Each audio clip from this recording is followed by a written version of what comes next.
Bonjour, mon nom c'est Julie Dalphon. Je vous fais une petite vidéo aujourd'hui pour répondre à vos questions. En fait, lorsque je dois faire une nouvelle tâche, ben c'est important de savoir que moi je suis une personne qui n'hésite pas à poser des questions pour m'assurer d'avoir bien compris le travail que je dois faire. Puis, si besoin, mais j'essaie de voir aussi s'il y a quelqu'un dans mon entourage qui l'a déjà fait, puis qui peut m'aider pour les premières fois ou me superviser. Puis, si jamais il n'y a personne, ben je fais des recherches internet, tout simplement. Comment je planifie ou que je gère mon temps pour mener à bien un projet? En fait, c'est facile. Pour moi, il y a des étapes à suivre qui sont bien importantes. La recherche, l'évaluation des besoins, la planification, puis l'exécution.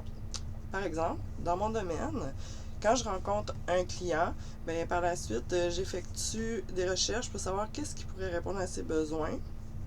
J'y fais des propositions, je vérifie la disponibilité des produits afin de m'assurer que les délais de réception et les coûts, ça correspond à ses attentes.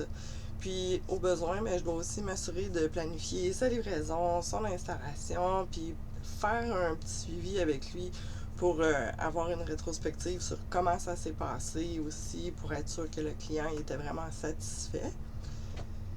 Ensuite, un moment où que j'ai eu un changement vraiment inattendu, en fait, il y en a eu plusieurs, hein. Mais un exemple, de retour au travail après une longue fin de semaine, si je me rappelle bien, c'était un congé de Pâques ou quoi que ce soit, euh, j'apprends que ma superviseure, ma gérante, a eu un grave accident. Elle est à l'hôpital, dans un état critique. Il n'y a plus personne pour tenir le- le- la roue du bateau, si on veut. Moi, j'étais la personne qui avait le plus d'ancienneté puis qui connaissait mieux qu'est-ce qu'elle faisait de son travail parce qu'on était quand même assez proches. Fait que c'est à ce moment-là que j'ai parlé avec la maison mère. Puis que j'ai dit, OK, moi, je vais faire le suivi le temps qu'elle guérisse et tout.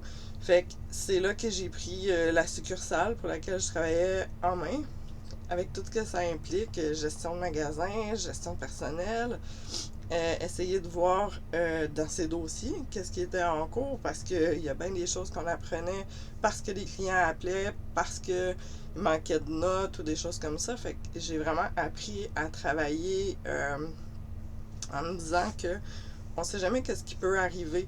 Donc, quand que je fais des dossiers, je mets toujours le plus de notes possible pour que si jamais, pour une raison ou pour une autre, le lendemain, j'étais pas là, quelqu'un qui rouvre mes dossiers peut vraiment assurer un suivi sans se questionner. Ils savent précisément tout ce qui est en cours, où je suis rendue.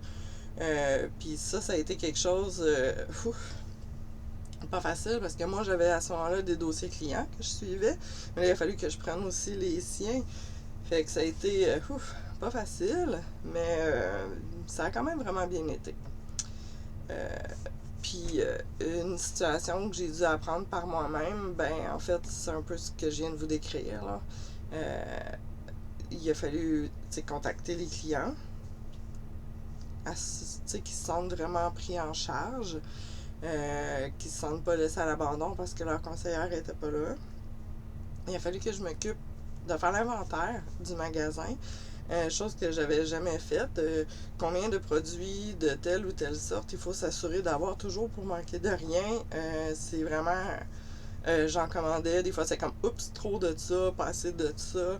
Fait que ça a été beaucoup des ajustements. Puis j'ai aussi appris à ce moment-là à déléguer, à identifier c'est qui pouvait être en charge de telle ou telle tâche, qui pouvait, par exemple, s'assurer du suivi de mes inventaires, qui pouvait, par exemple, s'assurer de faire des ouvertures, des fermetures de magasins, parce que, veut pas, des fois, un magasin est ouvert plus que 40 heures par semaine, fait qu'il faut s'assurer de pouvoir déléguer, parce qu'on peut pas travailler 80 heures, un moment donné, c'est trop difficile. Fait que j'ai dû apprendre à faire des horaires, combler des besoins, apprendre à dealer avec des quotas d'heures. À ce moment-là, j'avais 8 employés, puis je devais respecter un quota d'heures de 320. Pas facile, pas facile. Rentre plus tard, ferme plus tôt. Ça a été vraiment pas facile. J'ai aussi compris que rencontrer des représentants de compagnie, ça faisait partie des tâches du quotidien, puis qu'ils sont pas toujours annoncés avant d'arriver. Fait que t'as beau essayer de planifier ta journée du lendemain, en fait, tu sais jamais qu'est-ce qui t'attend.